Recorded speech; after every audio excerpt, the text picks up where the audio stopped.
ভাষা দুনিয়ার সবথেকে মহামূল্যবান ভাষা। কোরআন পড়ার জন্য, মহামূল্যবান কিতাব পড়ার জন্য এই ক্লাসে জয়েন করছি। আল্লাহ কবুল করছে বিধায় আমরা জয়েন করতে পারছি। তো আমরা পড়া শুরু করি। আমরা প্রথমে যে অক্ষরটা আমরা গতকালকে এই র পর্যন্ত পড়ছিলাম সম্ভবত। তো আজকে আমরা আবার শুরু থেকেই পড়বো ইনশাআল্লাহ। গতকালকে যারা জয়েন করছিল অনেকে হয়তো আজকে জয়েন করে নাই, বা আজকে যারা জয়েন করছে গতকালকে তারা ছিল না অনেকে। প্রথম যে আমরা অক্ষরটা দেখতে পাচ্ছি এটাকে বলা হয় আলিফ। এটাকে বলা হয় আলিফ। এই যে একটা দাগের মতো একটা অক্ষর দেখা যায় এটাকে বলা হয় আলিফ। এই আলিফটা শুধু কি বললেই হবে? এটা তো যে শুধু বললে তো হয়ে গেল এরকম না। এটাকে একটা উচ্চারণের একটা নিয়ম আছে, সুন্দর একটা নিয়ম আছে, সুন্দর একটা জায়গা আছে, সেখান থেকে উচ্চারণ করতে হয়। সে জায়গাটা কোন জায়গা? সেটা হচ্ছে আমাদের উপরের দুই দাঁত, নিচের এই যে ঠোঁট আছে এই ঠোঁটের সাথে লাগবে, লেগে উচ্চারিত হবে আলিফ।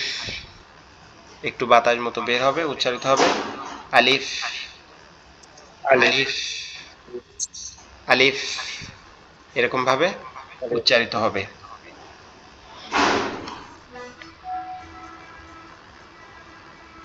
এরপরে আমরা যেটা দেখতেছি সেটা হচ্ছে কি বা। বাটা কিভাবে উচ্চারণ হবে? বাটা আমাদের দুই ঠোঁট একসাথে লেগে যাবে, লেগে একটু পৃথক হয়ে যাবে যখন আওয়াজটা বের হবে বা বা। এরকম ভাবে বা, এরকম ভাবে আওয়াজটা হবে। ঠিক আছে? বা বা, এরকম ভাবে বের হবে আওয়াজটা। ওকে। এরপরে যে অক্ষর আছে এটা হচ্ছে তা। তো আমরা এইখানে দেখতেছি যে বা, তা এবং সা কি একই রকম দেখতে, একই ধরনের স্ট্রাকচার, একই ধরনের গঠন। তাহলে আমরা কিভাবে বুঝবো যে কোনটা বা, কোনটা তা, নাকি কোনটা সা? এটা বোঝার জন্য এখানে আরবি হরফের উপরে কিছু এরকম ফোঁটা থাকে। কোনোটায় একটা থাকে, কোনোটায় দুইটা থাকে, কোনোটা আবার তিনটাও থাকতে পারে। এরকম তিনটাও থাকতে পারে। এই যে ফোঁটাগুলো থাকে এগুলাকে বলা হয় নোক্তা। এগুলাকে বলা হয় নোক্তা। যদি একটা ফোঁটা থাকে তাহলে একটা নোক্তা, যদি একটা ফোঁটা থাকে তাহলে একটা নোক্তা, আর যদি দুইটা ফোঁটা থাকে তাহলে দুইটা নোক্তা, যদি তিনটা ফোঁটা থাকে তাহলে তিনটা নোক্তা। তো আমরা বাটাকে কিভাবে চিনবো? বাটাকে চেনার জন্য আমরা দেখতে পাচ্ছি যে কিছুটা নৌকার মতো দেখা যায়, কিছুটা নৌকার মতো দেখা যায়। এই যে কিছুটা নৌকার মতো দেখা যায় অনেকটা, তার নিচে যদি একটা নোক্তা থাকে তাহলে সেটা হচ্ছে বা। নৌকার মতো দেখা যায়, নিচে যদি একটা নোক্তা থাকে তাহলে সেটা হচ্ছে বা। আবার নৌকার মতো দেখা যায় যদি উপরে দুইটা নোক্তা থাকে তাহলে সেটা হচ্ছে তা। সেটা হচ্ছে তা। আবার নৌকার মতো দেখা যায় যদি উপরে তিনটা নোক্তা থাকে তাহলে সেটা হচ্ছে সা। সা। এখন বাটা তো উচ্চারণ হবে আমাদের দুই ঠোঁট একসাথে লেগে পৃথক হয়ে যাবে, তখন উচ্চারণ হবে বা বা, এভাবে। আর তাটা কিভাবে উচ্চারণ হবে? তাটা আমাদের জিহ্বার আগা সামনের উপরের দুই দাঁতের গোড়ার সঙ্গে লাগবে। জিহ্বার আগা সামনের উপরের দুই দাঁতের গোড়ার সঙ্গে লাগবে, লেগে উচ্চারিত হবে এরকম ভাবে তা তা তা। ওকে। এরপরে সা। সা অক্ষরটা কিভাবে উচ্চারিত হবে? সা অক্ষরটা জিহ্বার আগা সামনের দুই দাঁতের আগার সঙ্গে লাগবে। জিহ্বার আগা সামনের দুই দাঁতের আগার সঙ্গে লাগবে, লেগে উচ্চারিত হবে সা সা সা সা সা, এরকম ভাবে। এরপরে জিম যে অক্ষরটা আছে এটা অনেকটা কাচির মতো দেখতে। অনেকটা কিসের মতো দেখতে? কাচির মতো দেখতে। আমরা যারা ছোটবেলায় বা বড় হওয়ার পরে জমিনে ধান কাটতে গেছি তারা এটা একটা কাঁচি চিনি, যেটা দিয়ে কি ধান ধরে কাটতে হয়। এটা অনেকটা ওরকম কাঁচির মতো দেখতে। এর ভিতরে যদি কাঁচির মতো দেখতে, ভিতরে যদি একটা নোক্তা থাকে পেটের ভিতরে, তাহলে সেটা হচ্ছে জিম। সেটা হচ্ছে কি জিম। জিম, কাঁচির মতো দেখতে, ভিতরে এক নোক্তা, তার নাম হচ্ছে জিম। আবার এই জিমটা উচ্চারণটা একটু শক্ত আওয়াজ হবে। কিভাবে হবে? আমাদের এই যে দাঁত, উপরের দাঁত নিচের দাঁত একসাথে চেপে রাখতে হবে, হালকা চেপে রেখে জিম, জিম, এরকম একটু শক্ত আওয়াজ হবে। এরপরে আরো দুইটা অক্ষর আছে কাচির মতো দেখতে, একটা হচ্ছে হা আর একটা হচ্ছে খ। একটা হচ্ছে হা আর একটা হচ্ছে খ।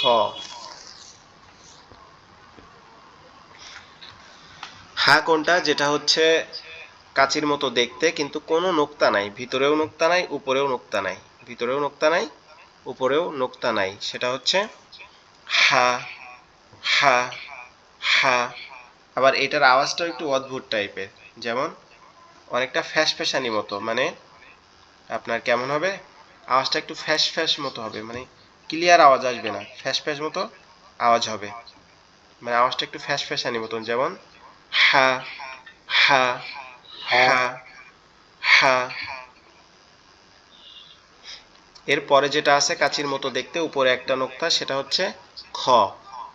এটা আমাদের কোথা থেকে উচ্চারণ হবে? এটা আমাদের এই যে আমাদের মাথার যে অংশটা, এই অংশের সাথে আমাদের গলার যে অংশটা নেমে আছে, অর্থাৎ আরবি উচ্চারণের ক্ষেত্রে আমাদের এই গর্দানটা, মানে গলার এই যে দাড়ির নিচ থেকে নিয়ে বডি পর্যন্ত যে গলা বা ঘাড় যেটাকে বলা হয়, এই অংশটাকে তিন ভাগে ভাগ করা হয়েছে। একটা, এটা হচ্ছে শুরু, এটা হচ্ছে মধ্যকান, আর এটা হচ্ছে যেটা মাথার সাথে লেগে আছে এখানে দাড়ির নিচের দিকে, এটা হচ্ছে শেষ ভাগ। তো শুরুর থেকে দুইটা অক্ষর উচ্চারিত হয়, শেষের থেকে দুইটা হয়, আবার মাঝের থেকে দুইটা হয়। আমরা যে খ যে অক্ষরটা দেখতেছি কাচির মতো দেখতে, উপরে একটা নোক্তা, যে অক্ষরটা আমরা দেখতেছি, এই অক্ষরটা হচ্ছে এই একবারে শেষ, অর্থাৎ এই মাথার সাথে যে অংশটা লেগে আছে এই অংশ থেকে উচ্চারিত হয়। কিভাবে? আওয়াজটা মনে হবে গালের ভিতর থেকে আসতেছে, খ, খ, খ, খ, খ, খ, এরকম গালের ভিতর থেকে মনে হবে কি আওয়াজটা গালের ভিতর থেকে আসতেছে, খ, খ, এরকম। এরপরে যেটা হা, এটা হচ্ছে আমাদের এই কণ্ঠনালীর মধ্যখান থেকে হবে, আওয়াজটা একটু গলা চেপে হবে, হা, হা, হা। ওকে। এর পরেরটা হচ্ছে দাল। এর পরেরটা দাল। এর পরেরটা হচ্ছে দাল। এই যে দাল অক্ষরটা, এটা অনেকটা মাছের যে মাঝের যে কাঁটাটা থাকে, মাছের মাঝের যে কাঁটাটা থাকে, অর্থাৎ মাঝের যে ডাড়ার কাঁটা বলে অনেকে, বা মাঝখানের কাঁটা বলে, ওই কাঁটাটার মতো দেখতে। যদি এটার উপরে কোনো নোক্তা না থাকে তাহলে এটার নাম দাল, আর নোক্তা থাকলে এটার নাম হচ্ছে জাল। যদি নোক্তা না থাকে তাহলে এটাকে কিভাবে উচ্চারণ করব?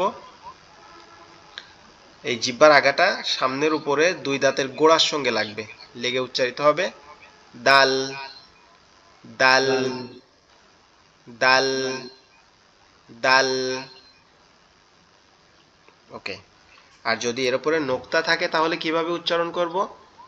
জিহ্বার আগা সামনের উপরের দুই দাঁতের আগার সঙ্গে লাগায়া জাল, জাল, জাল, জাল, এভাবে। ওকে। এরপরে আমরা যেটা দেখতেছি সেটা হচ্ছে কি র। সেটা হচ্ছে র। এই যে অক্ষরটা দেখতেছি এই অক্ষরের নাম হচ্ছে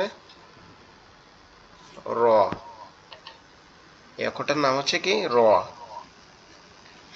এই অক্ষরটা কিভাবে উচ্চারণ হবে? এই অক্ষরটা আমাদের জিহ্বার উল্টা পিঠ, উপরের তালুর সঙ্গে লাগবে, লেগে একটু কম্পন মতো দিয়ে আওয়াজ হবে র, র, র। আর এই অক্ষরটা কিসের মতো দেখতে? এই অক্ষরটা অনেকটা নাঙ্গলের ফালার মতো দেখতে। আমরা দেশে গ্রামে যে নাঙ্গল দেখছি, তারপরে যে এখন যেগুলা হচ্ছে ডিজেলের ট্র্যাক্টর বলে, এইগুলার মতো অনেকটা দেখতে। এটার নাম কি? এটার নাম হচ্ছে র। তাহলে আমরা কিভাবে মনে রাখবো যে নাঙ্গলের ফালার মতো দেখতে কিন্তু কোনো নোক্তা নাই, সেটার নাম হচ্ছে র। র, ঠিক আছে। আবার যদি আমরা নিচে দেখি আরেকটা অক্ষর, সেটা হচ্ছে নাঙ্গলের ফালার মতো দেখতে এটাও, কিন্তু তার উপরে কি আছে, একটা নোক্তা আছে, এটার নাম হচ্ছে ঝ বা ঝা, ঝয়াকারে ঝা, ঝা, ঝা, ঝা, এটার নাম হচ্ছে কি ঝা, ঝা, ঝা, ঝা, ঠিক আছে। এটা কিসের মতো, এটা অনেকটা আপনার, আমরা যে বাচ্চারা কোনো কিছু ফেলে দিলে বা কোনো কিছু পড়ে গেলে বলে না ঝা, পড়ে গেছে, এই আওয়াজটা অনেকটা ওইরকম হবে, এটার আওয়াজটা অনেকটা ওইরকম হবে, ঝা, ঠিক আছে।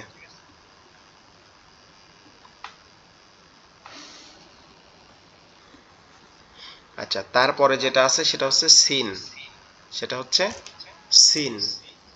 তাহলে আমরা যদি দেখি যে নাঙ্গলের ফালার মতো উপরে কোনো নোক্তা নাই, নিচেও নোক্তা নাই, মাঝেও নোক্তা নাই, তাহলে সেটার নাম হচ্ছে র। র উচ্চারণ কিভাবে হবে, জিহ্বার আগার উল্টা পিঠ উপরের তালুর সঙ্গে লাগায়া, জিহ্বার আগার উল্টা পিঠ উপরের তালুর সঙ্গে লাগায়া র, এভাবে পড়তে হবে। আর যদি আমরা দেখি যে একটা নোক্তা আছে, নাঙ্গলের ফালার মতো দেখতে অনেকটা, কিন্তু উপরে কি আছে, একটা নোক্তা আছে, তাহলে সেটার নাম হবে কি, সেটার নাম হচ্ছে ঝা, ঝা। এটা কিভাবে উচ্চারণ হবে, জিহ্বার আগা নিচের দুই দাঁতের আগার সঙ্গে লাগবে, লেগে উচ্চারিত হবে ঝা, ঝা, ঝা, ঝা। মনে হবে আমরা কোনো কিছু ফেলে দিচ্ছি বা কোনো কিছু জিভটা দাঁতের উপরে ফেলে দিচ্ছি, এমন একটা আওয়াজ আসবে, ঝা। ওকে, তারপরে আমরা দেখতে পাচ্ছি তিন দাঁতওয়ালা, তিন দাঁতওয়ালা একটা হরফ দেখতে পাচ্ছি, তিন দাঁতওয়ালা একটা হরফ দেখতে পাচ্ছি, এটার নাম হচ্ছে শিন, এটার নাম হচ্ছে শিন। এটার উপরে যদি কোনো নোক্তা না থাকে তাহলে এটার নাম হচ্ছে শিন, আর উপরে যদি এরকম তিনটা নোক্তা থাকে তাহলে এটার নাম হচ্ছে শিন, শিন। একটা হচ্ছে সিন।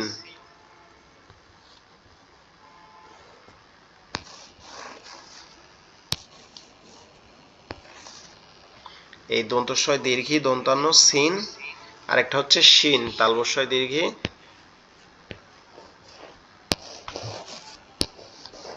দন্তান্ন শিন, ঠিক আছে। তাহলে একটা হচ্ছে সিন আর একটা হচ্ছে শিন।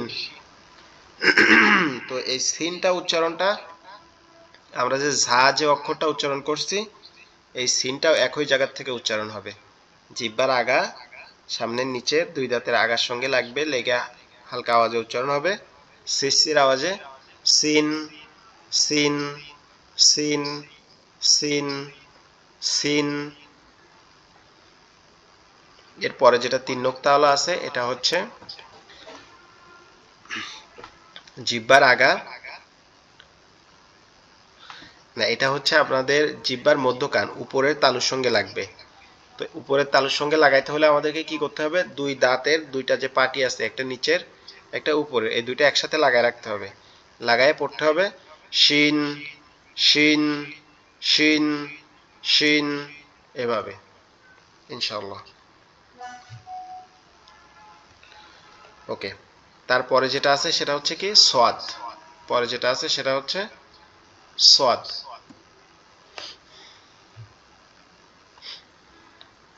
এই সোয়াদটা চেনার উপর কি, একটা এরকম পেটের মতো দিয়ে তার সামনে একটা কি ফাঁকা জায়গা, এই যে এটা হচ্ছে সোয়াদ, এটা হচ্ছে সদ, এটার উচ্চারণও সহজ, আমাদের জিহ্বার আগা সামনের নিচের দুই দাঁতের আগার সঙ্গে লাগবে, লেগে উচ্চারিত হবে সদ, সদ, সদ, সদ, সদ। ওকে, এরপরে যেটা আছে সেটা হচ্ছে দদ, পরে যেটা আছে সেটা হচ্ছে দদ।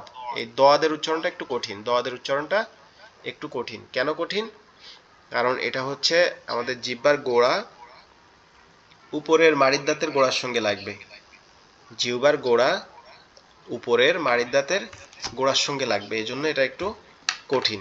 কিভাবে লাগবে? দদ, দদ, গালটা একটু বেঁকে গিয়ে উচ্চারণ হবে দদ, দদ, দদ। ওকে, এরপরে আমরা যেটা দেখতেছি এটা অনেকটা বড়শির মতো দেখতে। কিসের মতো দেখতে? বড়শির মতো দেখতে। বড়শির মতো দেখতে যদি উপরে কোনো নোক্তা না থাকে, বড়শির মতো দেখতে যদি উপরে কোনো নোক্তা না থাকে, তাহলে তার নাম কি? তার নাম হচ্ছে ত। বড়শির মতো দেখতে যদি উপরে কোনো নোক্তা না থাকে, তাহলে তার নাম ত। ত। বড়শির মতো দেখতে উপরে কি নাই? কোনো নোক্তা নাই, তাহলে তার নাম হচ্ছে ত। ত। তটা আমরা কোথা থেকে উচ্চারণ করব? তটা আমাদের জিহ্বার আগা সামনের দুই দাঁতের গোড়ার সঙ্গে। ত, ত। তাহলে এখান থেকে আমরা তিনটা অক্ষর উচ্চারণ করলাম, একটা হচ্ছে ত, একটা হচ্ছে দাল, আর একটা হচ্ছে তা। ত, দাল এবং তা একই জায়গা থেকে উচ্চারণ হবে, কিন্তু তিনটা ভিন্ন ভিন্ন রকম আওয়াজ দিবে। ত, দাল, তা। নৌকার মতো দেখা যায়, উপরে কি দুইটা নোক্তা আছে, এটার নাম হচ্ছে তা। আর মাছের কাটার মতো দেখা যায়, এটার নাম হচ্ছে দাল। আর বড়শির মতো দেখা যায়, এটার নাম হচ্ছে ত। এরপরে আমরা দেখি দ। এই দটা হচ্ছে অনেকটা বড়শির মতো দেখতে, কিন্তু এর উপরে কি আছে? একটা নোক্তা আছে। বড়শির মতো দেখতে, কিন্তু উপরে একটা নোক্তা আছে। এটাকে কি বলে? জ, জ, জ, জ। এটা কিভাবে হবে? জ, জ, জ। জিহ্বার আগা সামনের দুই দাঁতের আগার সঙ্গে লাগবে, লেগে উচ্চারিত হবে জ, জ, জ, জ। ওকে, এরপরে আমরা যেটা দেখতেছি সেটা হচ্ছে আইন। সেটা হচ্ছে কি? আইন। আইনটা কিভাবে উচ্চারণ হবে? আমরা যে দেখছিলাম প্রথমেই যে কণ্ঠনালীকে তিন ভাগে ভাগ করা হয়েছে, একটা শুরু, একটা মধ্যকান, আর একটা হচ্ছে শেষ। এই যে মাঝের যে জায়গাটা, মাঝের এই যে শক্ত জায়গাটা, এই জায়গার থেকে একটু শক্ত আওয়াজে পড়তে হবে আইন, আইন, আইন, আইন, আইন। ঠিক আছে, এরকম ভাবে। আর গইন এর পরে যেটা আছে এটা হচ্ছে কি? গইন। এটা হচ্ছে গইন। এই গইনটা কিভাবে উচ্চারণ হবে? আইন আর গইনের, আইন আর গইনের মধ্যে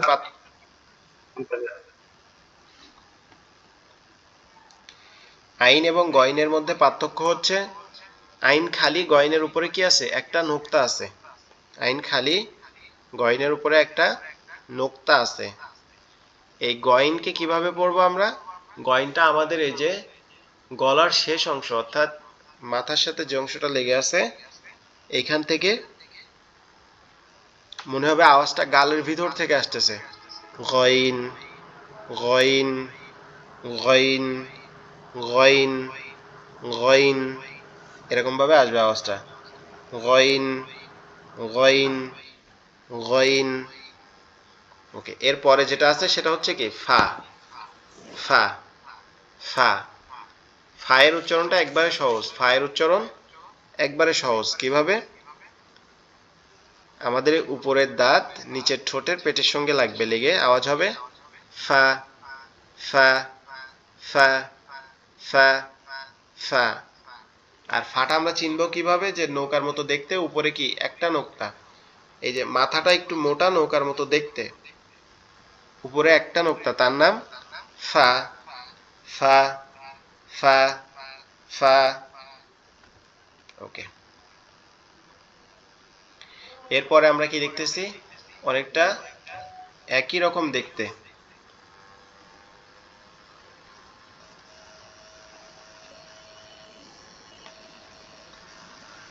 অনেকটা কি ওই নৌকার মতোই দেখতে, উপরে দুইটা নোক্তা, উপরে দুইটা নোক্তা। তার নাম কি? কফ, কফ, কফ, কফ। এটা কোথা থেকে উচ্চারণ হবে?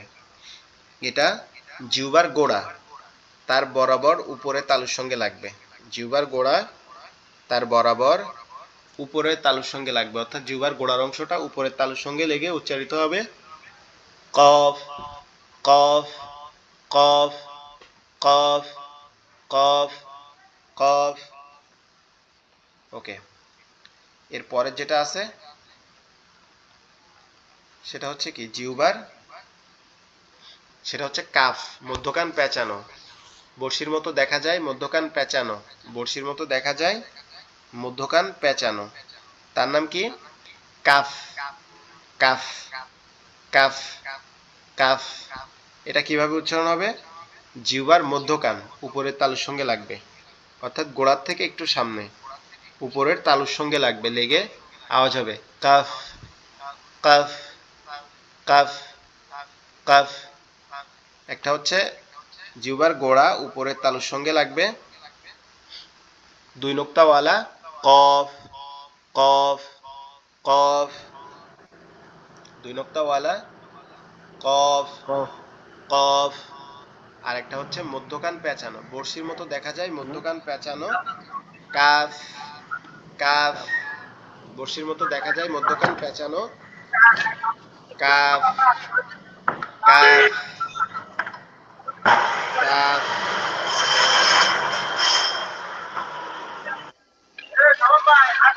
বড়শির মতো দেখা যায়, মধ্যকান পেঁচানো কাফ, বড়শির মতো দেখা যায়, মধ্যকান পেঁচানো কাফ, কাফ। ওকে, তারপরে হচ্ছে কি লাম, লাম, লাম।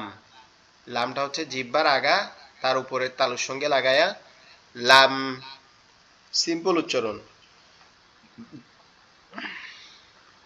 লাম, লাম, লাম। এরকম সিম্পল ভাবে কি হবে? উচ্চারিত হবে। এরপরে হচ্ছে মিম। মিমটা কোথা থেকে উচ্চারণ হবে? মিমটা আমাদের দুই ঠোঁট, এখানে উপরের ঠোঁট, নিচের ঠোঁট, দুই ঠোঁটের এই যে মিডিল অংশটা একসাথে লাগবে, লেগে আওয়াজ হবে মিম, মিম, মিম, মিম, মিম। ওকে, এরপরে হচ্ছে নুন। এরপরে হচ্ছে নুন, অনেকটা গামলার মতো দেখতে, উপরে ভিতরে কি আছে? একটা নোক্তা আছে। গামলার মতো দেখতে, ভিতরে একটা নোক্তা আছে, তার নাম নুন, নুন, নুন। নুনটা কিভাবে উচ্চারিত হবে? জিহ্বার আগা উপরের তালুর সঙ্গে লাগায়া নুন, নুন, নুন, নুন।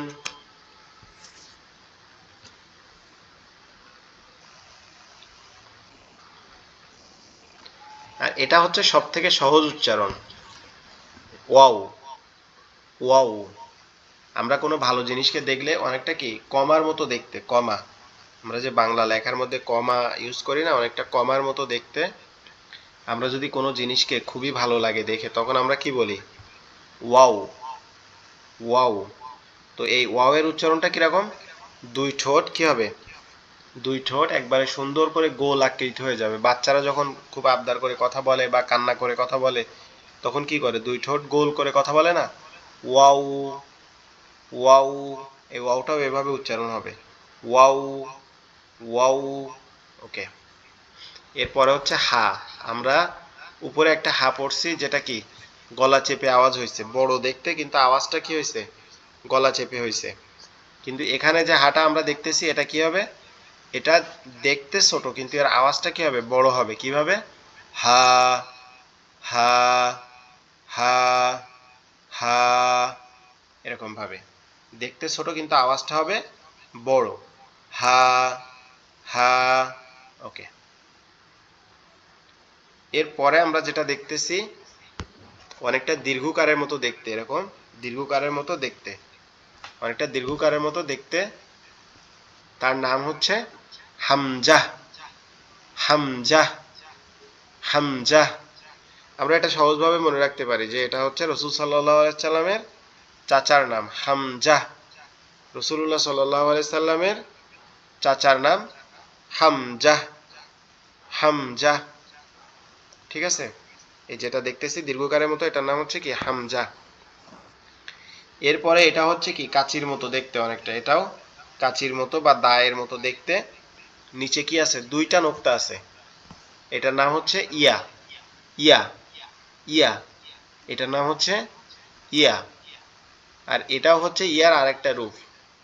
এটাও আরেকটা ইয়ার রূপ, যেটা অনেক সময় লেখার মধ্যে আসে কিন্তু খুবই রেয়ার, ওটা আসে কম। এই যেটা আমরা এখানে দেখতে পাচ্ছি এই দুইটা কালার দিয়ে গোল করা, এটা বেশি আসে। তো এটা আমরা কিভাবে উচ্চারণ করতে পারি? এটা আমাদের জিহ্বার মধ্যকান উপরের তালুর সঙ্গে লাগবে। তো জিহ্বার মধ্যকান উপরের তালুর সঙ্গে লাগাইতে হলে আমাদের একটা কাজ করতে হবে, সেটা হচ্ছে কি আমাদেরকে দুই পাটি, দাঁতের পাটি একসাথে চেপে ধরতে হবে। ধরে বলতে হবে ইয়া, ইয়া, ইয়া, ইয়া, ইয়া, ইয়া। তাহলে এটা অটোমেটিক্যালি উপরে লেগে যাবে ইনশাআল্লাহ। আচ্ছা, আমরা এতক্ষণ পড়লাম আরবি হরফের পরিচয়। আরবি হরফের পরিচয়। আরবি হরফ হচ্ছে টোটাল কতটি? আরবি হরফ হচ্ছে সর্বমোট 29টি। আরবি হরফ সর্বমোট 29টি। তার মধ্যে নোক্তা সহ কতটি?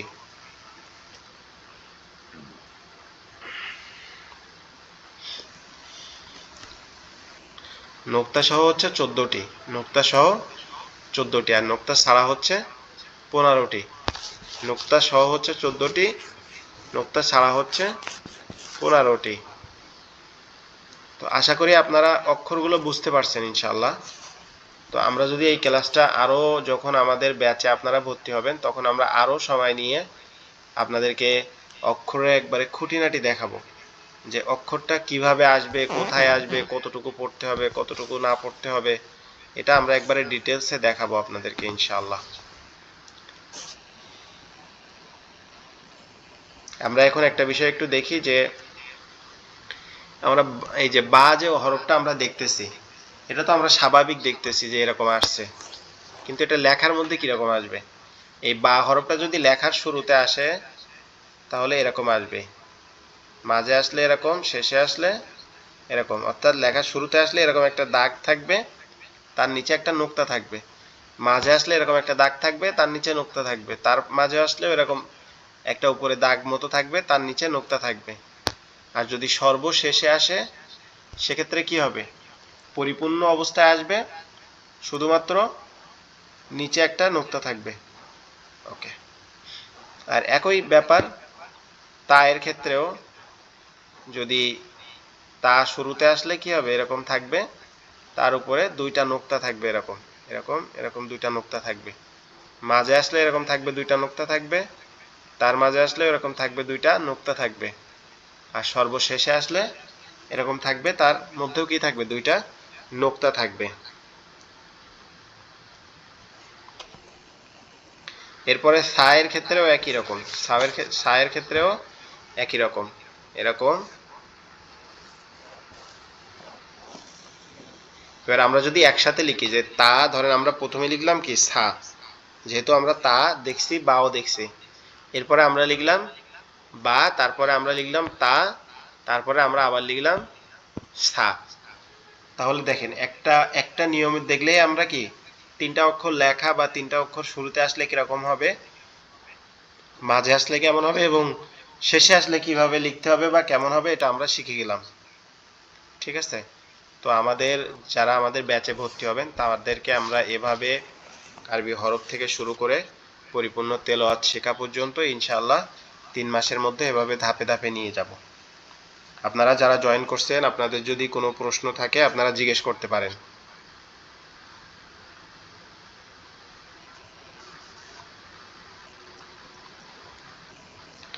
ভর্তির ব্যাপারে বা হচ্ছে আমাদের কোর্সের ব্যাপারে যদি কোনো কথা থাকে, কোনো প্রশ্ন থাকে, নির্দ্বিধায় জিজ্ঞেস করতে পারেন।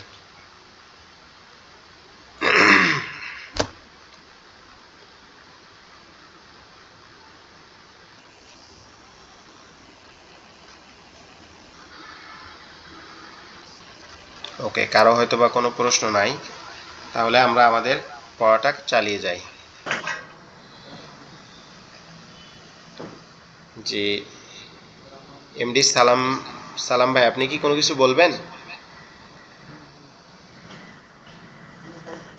বলার জন্য বুঝি আপনি নাই। জি বলবো আমি। জি বলেন। আমি যেটা জানতে চাচ্ছি, আমি গ্রুপে ভর্তি হইলে কত টাকা দিতে হবে? আর এমনিতে আপনি বলছিলেন যে গ্রুপে ভর্তি হলে 500 টাকা, আর এমনি 1000 টাকা। জি আর আমি পার্সোনালি হইলে? পার্সোনালি হইলে জি হচ্ছে জি যদি কেউ পার্সোনালি পড়তে চায়, শুধুমাত্র একা পড়বে নিজে, সেক্ষেত্রে জি 2500 টাকা প্রতি মাসের জন্য। ভর্তি ভর্তি সহ? ভর্তি ফি তো হচ্ছে 500 টাকা, যেটা আপনাকে ভর্তির সময় দিতে হবে। আপনার নাম, আপনার বাবার নাম এবং আপনার অ্যাক্টিভ যেটা জি হোয়াটসঅ্যাপ নাম্বার আছে এটা দিবেন, সাথে আপনার একটা ছবি দিবেন। জি আর ভর্তি ফি হচ্ছে 500 টাকা, এটা আপনাকে ভর্তির সময় দিতে হবে। এছাড়া প্রতি মাসের জন্য আপনাকে 2500 টাকা করে দিতে হবে আচ্ছা। যদি আর পার্সোনালি পড়েন। গ্রুপে হইলে? আর যদি গ্রুপে হইলে? গ্রুপে গ্রুপে পড়তে চান, সেক্ষেত্রে আপনার ভর্তি ফি হচ্ছে 500 টাকা। একই জিনিস জি লাগবে, নাম, বাবার নাম এবং আপনার হোয়াটসঅ্যাপ নাম্বার এবং একটা ছবি। আর প্রতি মাসের জন্য জি 1000 টাকা করে, 3 মাসের জন্য 3000 টাকা। আপনি প্রতি মাসের টাকা প্রতি মাসের 1 তারিখ, 1 থেকে 10 তারিখের মধ্যে আপনার সুবিধা মতো সবাই দিতে পারবেন। জি, ইনশাআল্লাহ, সমস্যা নেই, তাহলে গ্রুপে ভর্তি হবো। ওকে, আমাদের ভর্তির লাস্ট ডেট যে হচ্ছে এই গ্রুপ। মাসের 31 তারিখ, আর ক্লাস শুরু হবে হচ্ছে 1 তারিখ থেকে। জি, ওকে, সমস্যা না। আমি আপনার বিকাশ নাম্বার দিয়ে আমি টাকা দিয়ে দিব, 500 টাকা। আর ওকে। এক এক মাসের টাকা অগ্রিম দিতে হবে না? না, আপনি ক্লাস করবেন, ক্লাস করে প্রতি মাসেরটা প্রতি মাসের 1 থেকে 10 তারিখের মধ্যে আপনার যেদিন সুবিধা হবে আপনি সেই সময়ে দিতে পারবেন। তো ওকে, সমস্যা না। আমি ভর্তির টাকা দিয়ে দিব নাকি এখন, না একসাথে দিব? সেটা আপনার ইচ্ছা।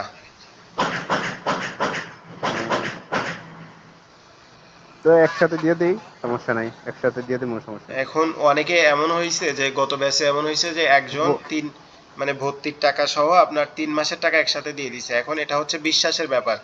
আপনার যদি ভরসা থাকে যে জি না জি এখানে কোনো সমস্যা নাই, তাহলে আপনি দিতে পারেন। আর যদি দেখা যায় যে না আমি কয়েকদিন ক্লাস করি দেখি তারপরে দিব, এটা আপনার ইচ্ছা, সম্পূর্ণ একান্ত নিজের ইচ্ছা। জি জি তবে ফ্রি ক্লাসগুলো নেওয়ার কারণ হচ্ছে অনেকের একটা জি জি কনফিউশন থাকে। আসলে এখন অনলাইন যুগটা এমন হয়েছে যে আপনার চারিদিকে শুধু ফ্রড, তারপরে ধোঁকা, এইগুলা। তো এটার থেকে যাতে মানুষ, বিশ্বাসের জায়গাটা যাতে মানুষ বুঝতে পারে যে এরা আসলে অথেন্টিক, এদের কোনো ধোঁকা নাই বা এরা কিভাবে ক্লাস নিবে, এটাও একটা ব্যাপার। যে দেখা যায় জি আপনি ভর্তি হওয়ার পরে দেখতেছেন আমার ক্লাস আপনি বুঝতেছেন না বা আপনার উপকারে আসতেছেন না, তখন তো এটা একটা আপনার জি, সময়ও নষ্ট হলো, আপনার টাকাও নষ্ট সমস্যা। হলো। কিন্তু আপনি জি যদি জি, আগের থেকে ক্লাসটা ওকে। দেখেন যে আমরা কিভাবে ক্লাস নিচ্ছি, তারপরে যদি আপনি ভর্তি জি হন, তাহলে কিন্তু আপনার মানে মনের ভিতর কি একটা কাজ, প্রশান্তি কাজ করবে যে না আমি যেভাবে দেখছি যে যেভাবে ক্লাস নেয় এভাবে আমি শিখতে পারবো। তখন একটা নিজের মধ্যে ভালো লাগা কাজ করবে। জি জি জি, অবশ্যই। আর যেহেতু আমার আগ্রহ আছে, আমি শেখার জন্য চেষ্টা করবো।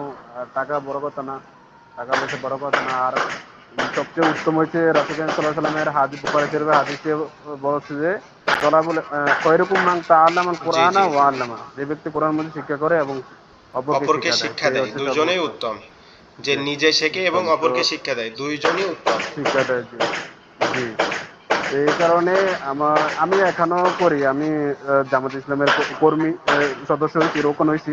ওকে, মাশাআল্লাহ। তারপর আমি একটু সময় দেওয়ার জন্য, একটু বালা করে শেখার জন্য এখানেও হয়, কিন্তু আমি পড়ি এখানে ওস্তাদের কাছে। কিন্তু তারপর একটু ভালো শেখার জন্য আর কি, একটু ভালো ইয়ার জন্য, আর গুরুত্ব আরো একটা দিয়া বিষয়, শেখার জন্য আর কি। আরো একটা বিষয় আমি একটু বলি, সেটা হচ্ছে যারা আমাদের ক্লাসে জয়েন করবেন, ধরেন আপনি জি ব্যাচে জয়েন করলেন, ব্যাচে জয়েন করার পরে এই যে ক্লাসটা এখন করতেছেন, কোনো কারণে আপনি এই জি ক্লাসের টাইমে ব্যস্ততার কারণে বা কোনো তাড়াহুড়া বা জি কোনো কারণে আপনি ক্লাসটা মনোযোগ দিতে পারলেন না। জি এখন জি আমরা পরবর্তীতে এই ক্লাসের ভিডিওটা মানে যে ক্লাসটা আপনি দেখতেছেন হুবহু এরকম এই ভিডিওটা আমরা আপনাকে সুন্দরভাবে কনভার্ট করে আপনাকে পাঠিয়ে দিব, যাতে আপনি এটা পরবর্তীতে আপনার ফ্রি সময়ে আবার দেখে নিতে পারেন।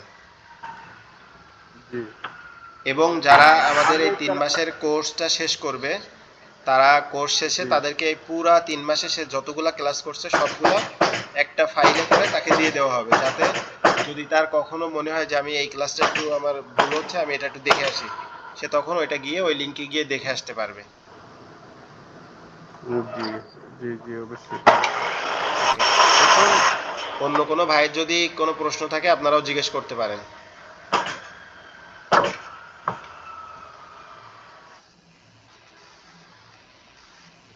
আর যে ভাইরা জয়েন করছেন তারা যদি তাদের অন্য কারো কোনো প্রশ্ন থাকে আপনারাও জিজ্ঞেস করতে পারেন।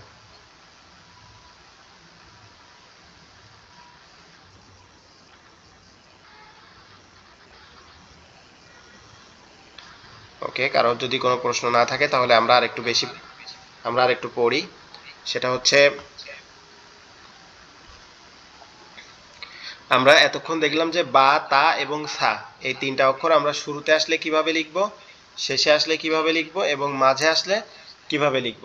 এখন আমরা দেখব যে আপনার জিম, হা এবং খ, জিম, হা এবং খ এই তিনটা যদি শুরুতে আসে কিভাবে লিখব, শেষে আসলে কিভাবে লিখব এবং মাঝে আসলে কিভাবে লিখব। আমরা এই যে অক্ষরটা দেখতে পাচ্ছি এটা হচ্ছে কি জিম, এটা কাচির মতো দেখা যায়, ভিতরে একটা নোক্তা, এটার নাম হচ্ছে কি জিম। এটা শুরুতে আসলে আমরা কিভাবে লিখব, এটা যদি লেখার শুরুতে আসে তখন এরকম ভাবে লিখতে হবে, লেখার শুরুতে আসলে এরকম হবে। যদি লেখার মাঝে আসে তাহলেও এরকম হবে, আর যদি লেখার শেষে আসে তাহলে এরকম হবে। এই যে এখানে নিচে ফোঁটা হবে, এটা, এটা এবং এটা। যদি শুরুতে আসে তাহলে তার নিচে ফোঁটা হবে, যদি মাঝে আসে তাও তার নিচে ফোঁটা হবে, আর যদি শেষে আসে তাহলে পরিপূর্ণ হরফ হবে, হয়ে তার কি হবে, তার মাঝে পেটের মধ্যে আবার একটা নোক্তা হবে। আচ্ছা, আমরা এটা আবার এখানে লিখি তাহলে বেশি ভালো বোঝা যাবে। সেটা হচ্ছে এরকম জায়গা দিয়ে লিখলে লেখার শুরুতে আসলে এরকম হবে, মাঝে আসলে এরকম হবে। যে কালারটা ফুটতেছে না, আমরা অন্য আরেকটা কালার দিয়ে লিখি, লাল কালার দিয়ে। শুরুতে আসলে এরকম হবে, মাঝে আসলে এরকম হবে, আর শেষে আসলে এরকম হবে। এটা হচ্ছে কি জিম। আর যদি এটা নোক্তাটা আমরা কি করি উপরে দিয়ে দেই, অর্থাৎ এরকম এখানে দিয়ে দেই, তাহলে এটা হয়ে যাচ্ছে খ, এটা হয়ে যাচ্ছে কি খ। আর যদি আমরা নোক্তা না দেই, টোটালি যদি নোক্তা না দেই তাহলে হয়ে যাচ্ছে হা। তাহলে এবার আমরা তিনটা লিখি, এটা জিম লিখলাম, এটা লিখলাম কি খ, আর শেষেরটা লিখলাম হা। কত সহজ একবারে, কত সহজ, মানে একটু জাস্ট খেয়াল করলেই হয়ে যাবে, বোঝাটা একদম সহজ হয়ে যাবে।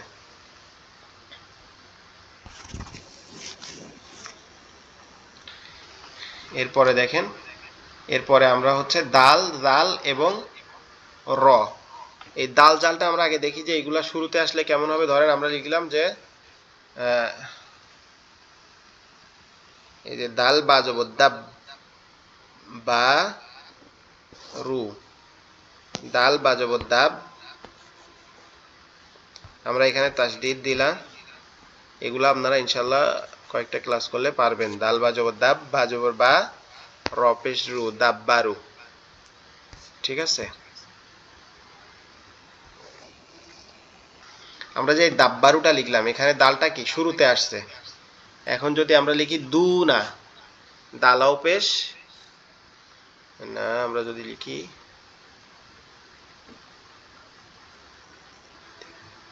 আমরা যদি লিখি যে বিদায়, ঠিক আছে, তাহলে আমরা কিভাবে লিখব, এই যে বাজের বি, দাল জবর দা, বাজের বি, দাল জবর দা, হামজাজের ই, বিদায়। তো এই ডালটা কি যদি ডালটা কি আসে মাঝে আসে তাহলে এইভাবে আসবে, শেষে আসলেও এইভাবে আসবে।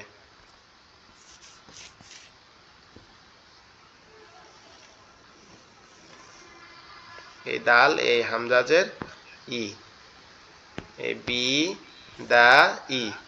দাল যদি শুরুতে আসে তাও এরকম আসবে, শুরুতে আসলে কি আসবে এরকম, আর যদি মাঝে আসে তাহলে এই যে হলুদ দাগ দিয়েছি এরকম হলুদ দাগের মতো আসবে, শেষে আসলেও এই হলুদ দাগের মতো আসবে। তাহলে দাল এবং জাল, তো যদি একটা নোক্তা দিয়ে দেয় উপরে তাহলে কি সেটা জাল হয়ে গেল। তো আপনারা যারা আজকে ক্লাসে জয়েন করছেন আপনাদেরকে অসংখ্য ধন্যবাদ। যদি আপনাদের কারো কোনো প্রশ্ন থাকে আপনারা সরাসরি জিজ্ঞেস করতে পারেন। আমরা আজকের ক্লাসটা এই পর্যন্ত রাখবো, ফ্রি ক্লাস। আগামীকালকে আমাদের ফ্রি ক্লাসটা সম্পূর্ণ অক্ষরের যে অর্ধ অক্ষর বা পূর্ণ অক্ষর এটা সম্পূর্ণ থাকবে। আর আপনারা যদি কেউ কোনো কথা থাকে, কোনো প্রশ্ন থাকে আপনারা সরাসরি জিজ্ঞেস করতে পারেন।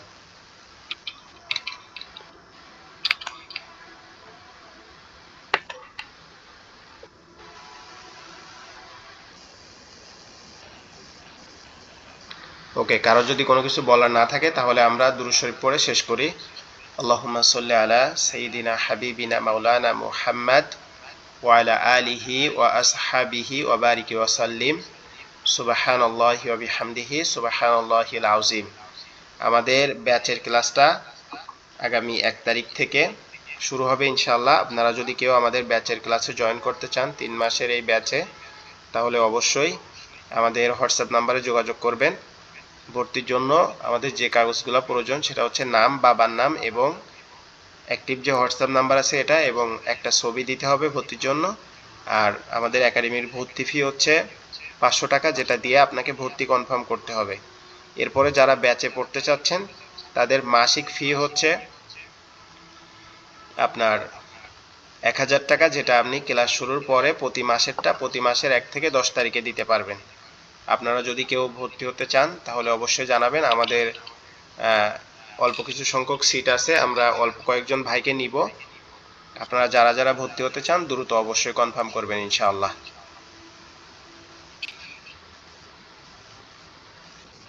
আর এখন যদি আপনাদের কারো কোনো প্রশ্ন থাকে আপনারা নির্দ্বিধায় জিজ্ঞেস করতে পারেন কোনো বিষয়।